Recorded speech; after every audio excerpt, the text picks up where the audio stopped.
So lovely to see a lot of familiar names and faces. So thank you for being here again this morning, this month. So I know folks are still heading into the space and connecting to be mindful of time. We are going to go ahead and get started, and we welcome folks as they are able to join us. So, hello, my name is Taylor Teichman. I am the Youth Development Coordinator for PA's Education for Children and Youth Experiencing Homelessness program. Welcome to our ECHIA learning series, our monthly learning series. And so now it is my pleasure to introduce this morning's session, Affirming Services for LGBTQ youth experiencing homelessness or foster care, with our guest speaker, Raisa Reyes. With nearly 10 years of experience in direct service and crisis management, Raisa has been dedicated to providing affirming services to LGBTQ youth. With her bachelor's in psychology and a minor in creative studies, Raisa has worked at the Ali Forney Center in New York City for nearly 10 years, starting as a youth counselor, then advancing to outreach coordinator, and now as the technical assistance manager, where she supports over 75 organizations worldwide, in It's actually developing their now like a operations. hundred. 100, Yes, it's like 100 100 plus. worldwide people. And developing their operations using Ali Forney Center's replication model. So, good morning, Raisa. Thank you so much for being here. We appreciate you. And I'm going to pass it over. Looking forward to today's session. Thank you so much, Taylor. You have been so awesome. Okay, so let's get into it. Hello, everyone. Good morning. I am not the best with technology, so I'm going to try my best here. Share my screen. Okay, so let's get into it. As Taylor said, I'm Raisa Right. Reyes. I've been with the Ali Forney Center for 10 years. Um, and I am your presenter today. So I just wanted to share a little bit about like our story and what we do at the Ali Forney Center. Who was Ali Forney? So Ali Forney was this gender nonconforming youth who was forced to live in the streets at the age of 15. So he was in foster care, and this person was known to be like an advocate in the space at that time, back in like the 90s, when it was not accepted to be queer. They would do a lot of advocacy through outreach, and their way they would educate the community around like STIs, STDs. Unfortunately, in 1997, Ali was murdered. He was 22 years old at the time of his death, and till this day, the murder is unsolved. And as you can imagine, this happens a lot with queer youth experiencing violence from the world, unfortunately. This story, I guess, inspired our Carl Siciliano, our founder, who knew Ali, who used to visit back in the day a drop-in called Safe Space, and the Ali Forney Center was started in 2002 because of this young person. So the Ali Forney Center, so we service youth 16 to 24 in New York City. We have a drop-in center that's open 24/7. We do not close for any snowstorms, COVID, none of that. We're always open. We have emergency housing, transitional housing that's broken into like regular transitional, and then we have a specific transgender housing program. Um, and we serve about, I want to say, 2,200 youth a year. So yeah. At our drop-in center, folks can access meals, talk therapy and art therapy, case management. We have a med clinic specifically for folks to be able to access gender affirming care. We have psych services. We have a voc ed program, just basic needs. This is our one-stop shop, is what we like to call it. Folks come in here, it's their first point of view. Then they do intake and get connected to services. And depending on their need, they would be put on our emergency housing waiting list. And then they get to access services. But until then, they can still access our overnight program. And then at our emergency housing, we have 4 sites totaling 66 beds. It's small like home environments, and it's a low threshold. So folks just kind of come in here, kind of try to like stabilize themselves, regulate their nervous system is what we like to say. And then they have the opportunity to apply once they have like, settled in from being street homeless, because that could be very traumatic. Folks could then apply to be in our transitional housing. And the length here, it could be up to 2 years, depending on like who the case management they're working with, like what their goals are. Here they have a little bit more of expectation to either like meet 35 hours of school, work, internship. Again, like a small home like environment. It's more independent. And in our transitional housing, we also have our transgender housing specifically for trans folks. And it operates as a mixed environment of a transitional housing and emergency housing. And something that's really exciting is that we're going to be having a trans mansion opening soon. It is our first building that we are going to be owning, which is really, really, really exciting. So yeah. Okay. And I do one more thing I wanted to add. Just one of the cool things about our program is that although we service youth up to 24, like let's say, for example, you go through all the programming, and you are 21 years old, you could still access our services once you become a member up until 24. So a lot of the folks sometimes just graduate and they find an apartment, but still come in and talk to a therapist. They come and, see the psych because they feel more comfortable accessing our space. Okay. Sorry, y'all. I'm a little sick, so I'm like keep sniffling. So for today's agenda, I'll go over some community agreements, the reality of what a lot of queer folks go through, understanding the challenges of queer youth, some strategies, and then just like an activity that, you will break out into like different groups and kind of go through after what we learned, like how we can improve our spaces and what that looks like in your own organization, school, spaces, wherever you are. Okay. Please, also, if you have any questions, please unmute yourself, do your thing. So just a little reminder. Sometimes this could feel really heavy when we talk about these things. So make sure that you're checking in with yourself. If you need to step away, that's okay. Take a moment. If if you it's okay to disagree. If you don't, just let's not derail from the conversation. Be gentle with yourself. Give yourself grace if you don't know something. That's okay. That's what I'm here for, to teach, and also to learn from you.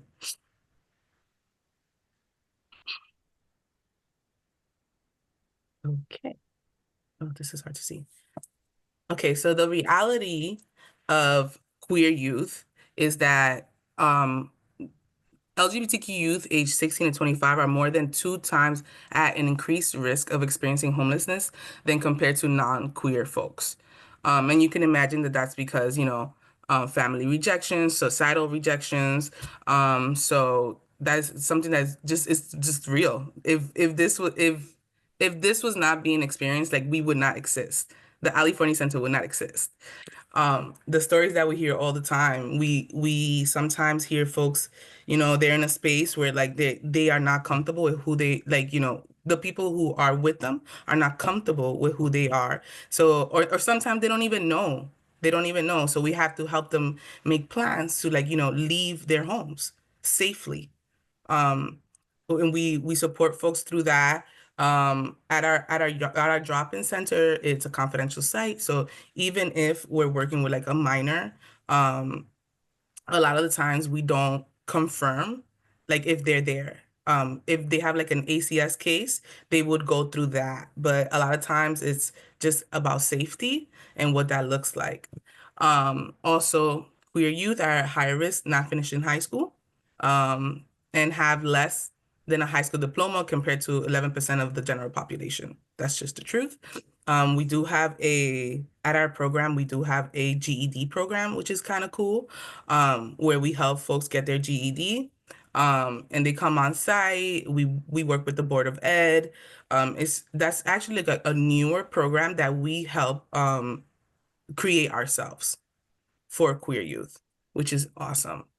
So 20%, 27% of LGBTQ youth have traded sex for money, food, please, and place to stay. That is something that we see all the time. And I'll talk a little bit more about it, but it's sometimes it's shocking to hear, but when you are unhoused and your identity is a big part of who you are and people don't accept that, it's really hard sometimes to find a space that is affirming to work at. So people turn to different forms to survive. And that's just the reality of it. Um, So youth who experience high rejection from their families are more than 3 times as likely to use drugs. That's just what happens. We are a trauma-informed care space. We help people navigate that. That's why we have our mental health specialists, and everyone is trained at our space to kind of support people through that. So at our space, we do not allow folks to do drugs on site, right? No alcohol, no marijuana, nothing. However, if someone is high in the space, we just ask them not to be disruptive to others. However, if they need to calm down from anything, we will support them on that. We will connect them to other services, and we always have Narcan just in case to be able to support young people. Oh my goodness. One second. Okay. Um, eight queer youth are 8 times more likely. Oh my God, one second. This is sucks for me. 8 times as likely to have attempted suicide they could compared to queer youth who experience little to no rejection by their families. And again, that's because of what's happening at home, people not accepting them, and you can imagine. Okay. And then this is just a graph kind of showing you what it looks like for queer youth versus like non-queer youth. Um, Queer youth is more likely to self-harm. They're more likely to physically be harmed by others. I don't know if you've heard recently of a story in New York where a young trans person was kidnapped basically and murdered in upstate New York not that long ago. They were tortured for like almost 2 months. So this is still really happening in real time. And you can imagine because of the administration, that is gotten worse. We are seeing a higher need for mental health amongst the community for sure. So we're doing our best to connect where it's possible. But yeah, this is the reality of things, and it sucks, and it's actually like talking about it like really brings a lot of emotions, um, because people think that it hasn't it's like oh resolved, but it's not. Um, and as the chart shows, they're more likely to exchange sex for basic needs, exposed to discrimination or stigmas outside of family, all of these things. This is still real and happening. I know I've said a lot. Is anything in the chat coming up?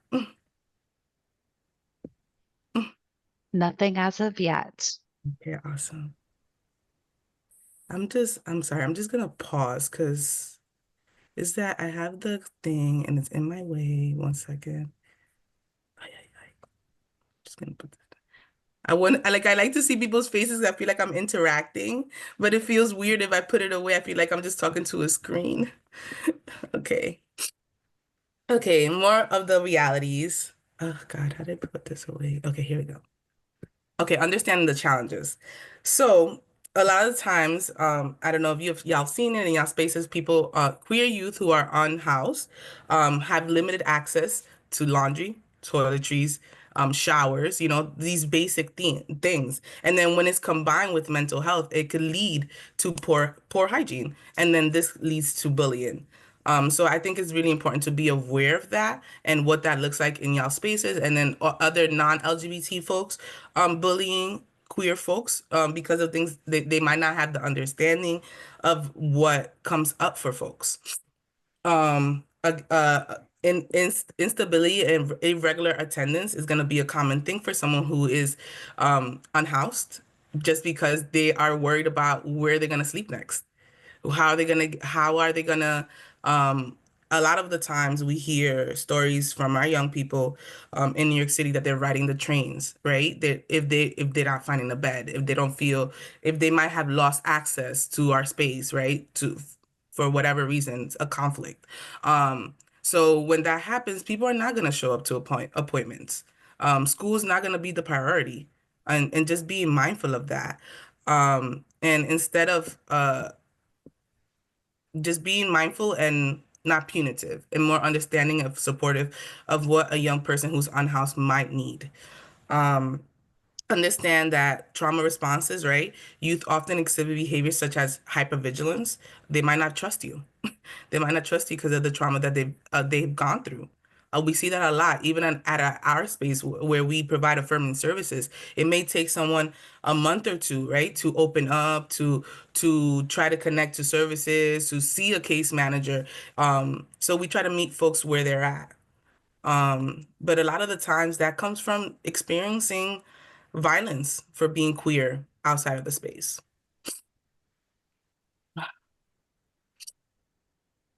Okay, basic needs impacting focus. As I said, just be mindful of that. Make sure that people are if you have the ability, checking in with folks. Are they hungry? Are they hydrated?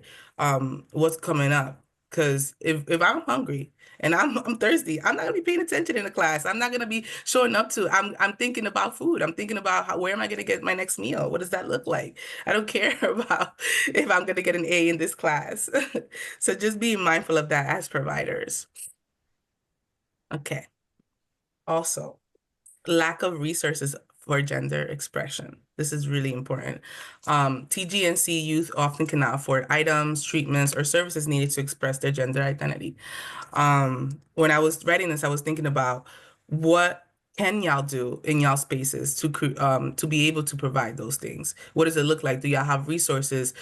Do you educate folks? Because a lot of times, people don't have the means to be able to present who they are, right? So a lot of times it's a lot of like social transitions that happens first, right? So like someone who's changing their name, trying out different things, especially young people. They're changing their names, they're seeing what fits.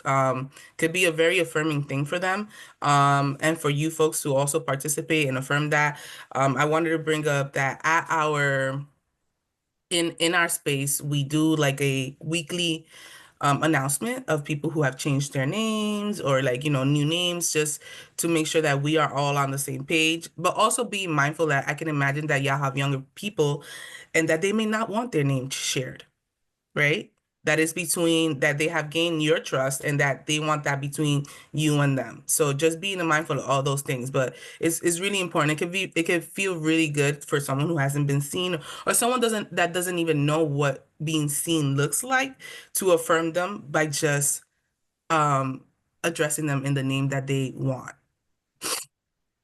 Um, Again, engagement in survival sex. Queer youth, especially TGNC youth, may trade sex for basic needs such as money, food, shelter. It's just a way of them surviving. That's just the truth. I know there's a lot of stigma around sex work and what that looks like.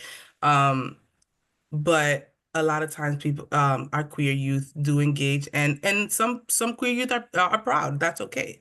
It's just us being there, and supporting them, educating them, connecting them to service, right? So what does your health look like? Are you safe? Are you using safe protections? I'm not sure if in schools y'all are allowed to like give condoms or anything like that, but those are things to think about. We have them all over our space. People could ask for more, just take away the barriers, and if it's possible, just allow people to have access to those things. Again, heightened suicide risk. Oh my goodness. 1 second.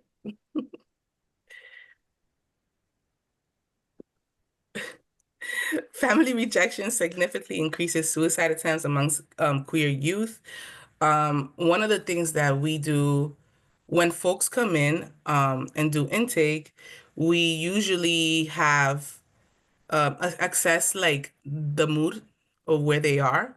So we do a mood scale of like someone feeling like hopeless to all the way like really excited. We assess for like depression, like active suicide ideation, or like if someone is at risk to themselves. We do that in the beginning to see, and however it goes, we connect folks.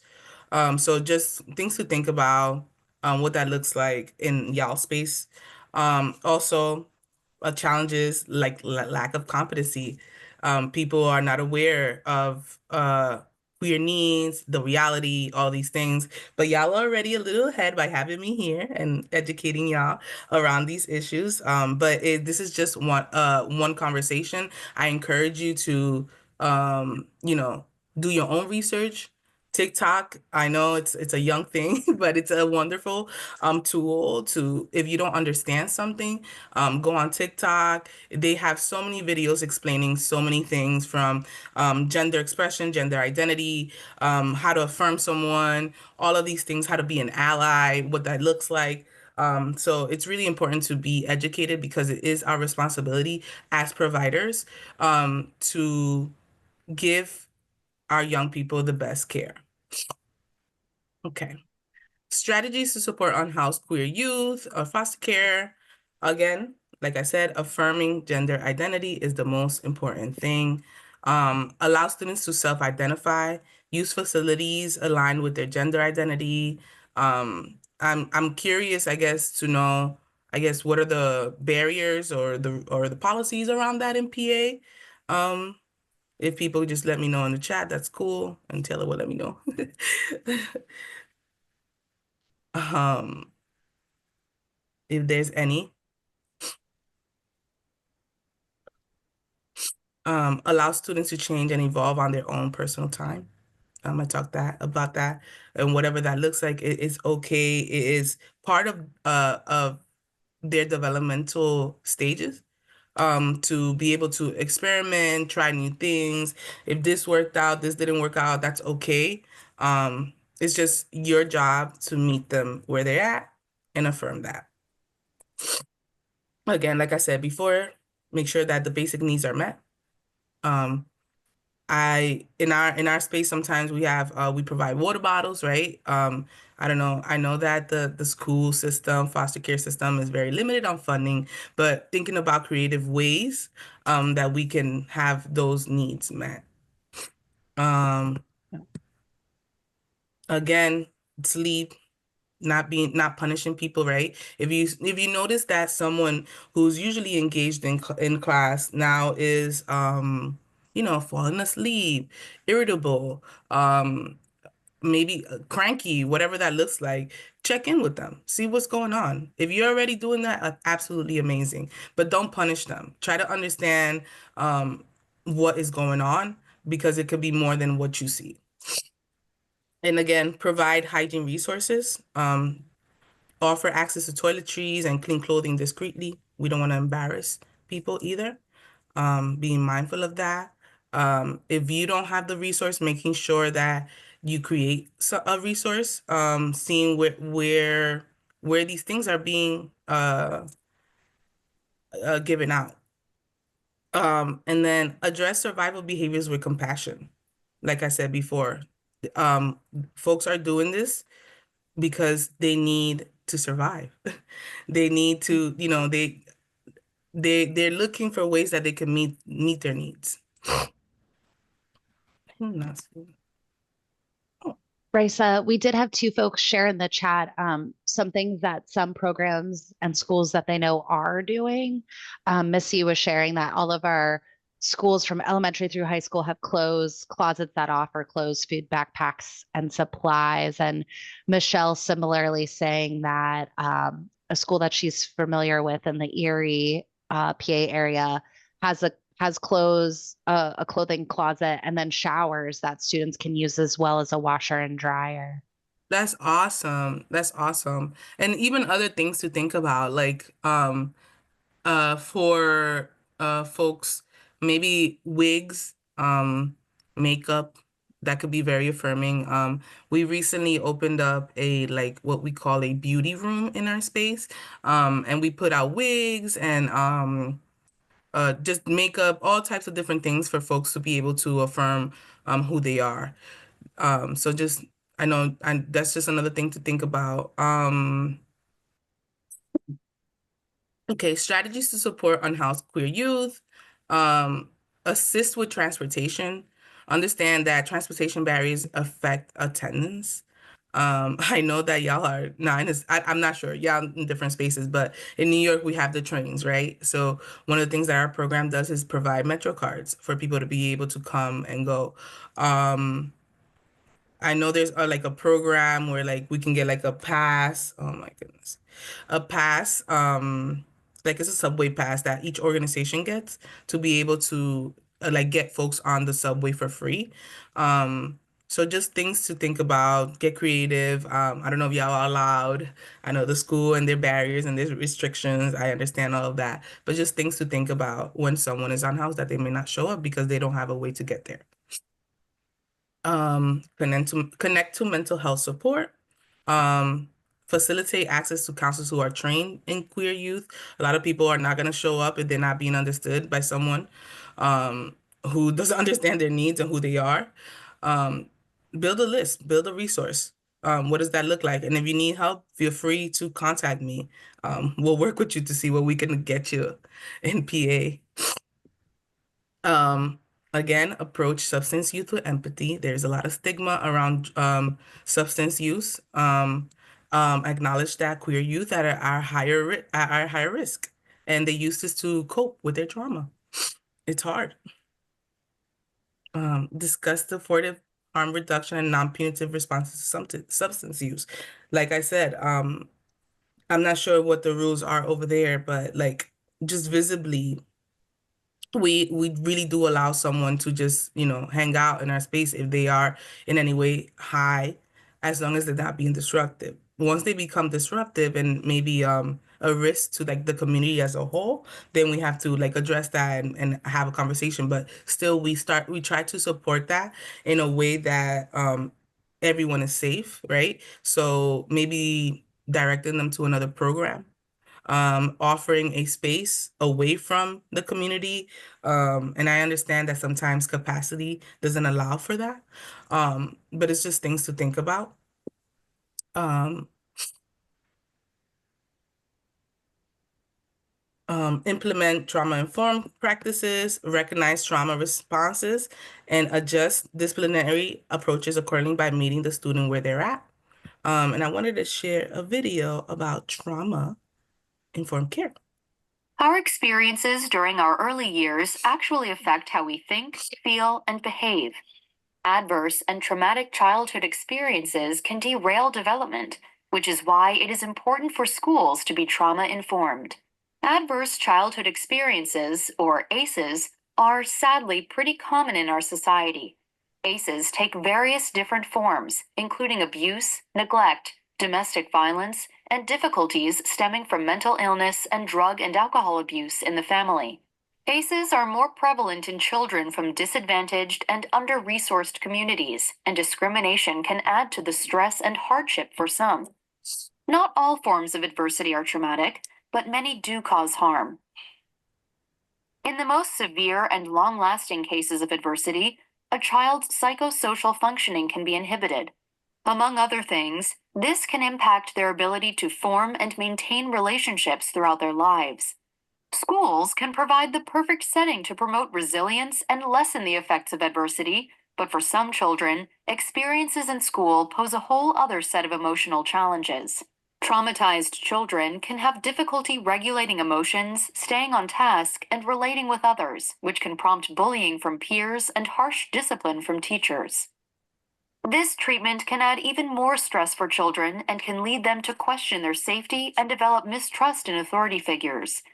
This can be particularly impactful if those authority figures lack awareness in how trauma affects cognition and behavior, or if they are being limited by their own implicit biases, emotional challenges, or exhaustion.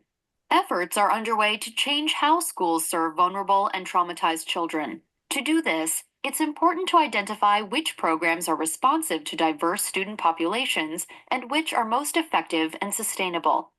Our research shows that school based trauma responsive programs use a number of whole child and systems oriented approaches. These approaches provide safe, nurturing, and supportive learning environments and therapeutic interventions when they are needed. They may also work to increase knowledge of trauma in school professionals, parents, and community providers. To become trauma informed, schools must ensure that all students feel safe, respected, valued, and meaningfully engaged. Teachers and other school professionals must be able to identify symptoms of trauma and know their own biases and triggers to minimize the risk of traumatization. Social emotional skills must be incorporated into classrooms to promote resilience and effective communication, and school professionals must establish and reinforce clear expectations for behavior. These core components can also be applied to other settings, such as child welfare and juvenile justice, to develop a broad and bold transformation of our child-serving systems. So it's really important to just look and interact with folks from a trauma-informed lens. There is a lot that goes on that we are not aware of. Something that the video mentioned that is really important is really knowing your triggers, what is coming up for you when working with queer youth or youth in general. It could be really challenging sometimes, especially when you feel like a youth is challenging, I guess, your authority or whatever. And just being mindful of what's coming up. How can you meet folks where they're at? What do you know about this young person as a whole? Is really important. And you folks are already here, engaged in this training. So already you are participating in trauma-informed care by educating yourselves, which is wonderful. So yeah, just be mindful of that. Being like I said before, go on TikTok, don't be afraid, and get educated. You're already ensuring that folks are in a way competent to support the youth. And then competency, that's gonna be like a long journey, right? We're not gonna uh learn that overnight. So be gentle with yourself. Um, yeah. Invite more local experts about this. This is not a one-time thing. This is wonderful that it's happening, but I do encourage it to be a continuous learning experience.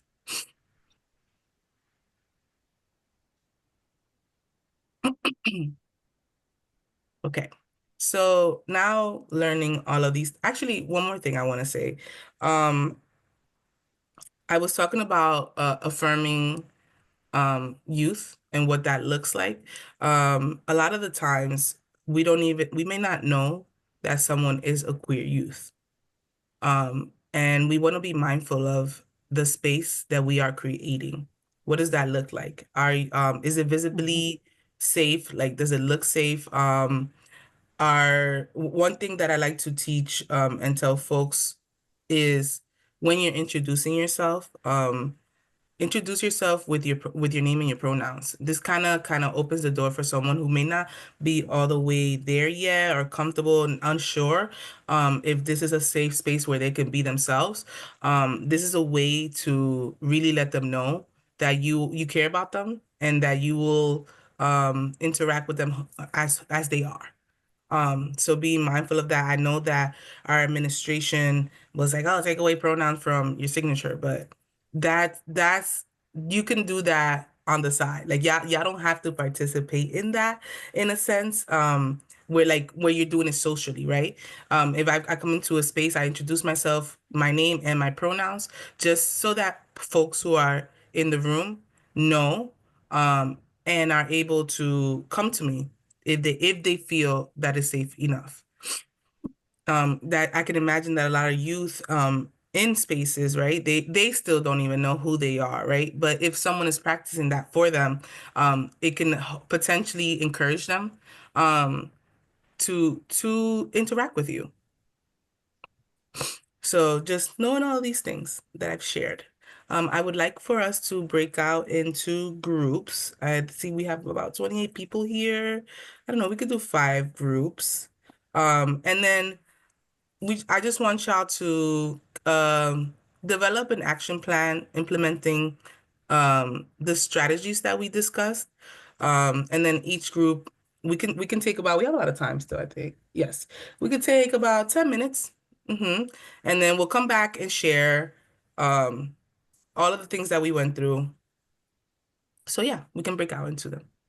Awesome. There we go. So I Yeah. guess yeah, folks can I guess share in the chat what they discussed in their groups. What can they implement in the spaces that they're in, uh, based on the strategies that we discussed. Said we have 5 breakout rooms, so we can kind of round robin them or popcorn them. Just popcorn them. That's fine. People could write them in the chat. People come off of mute. That's totally fine. Whatever works best.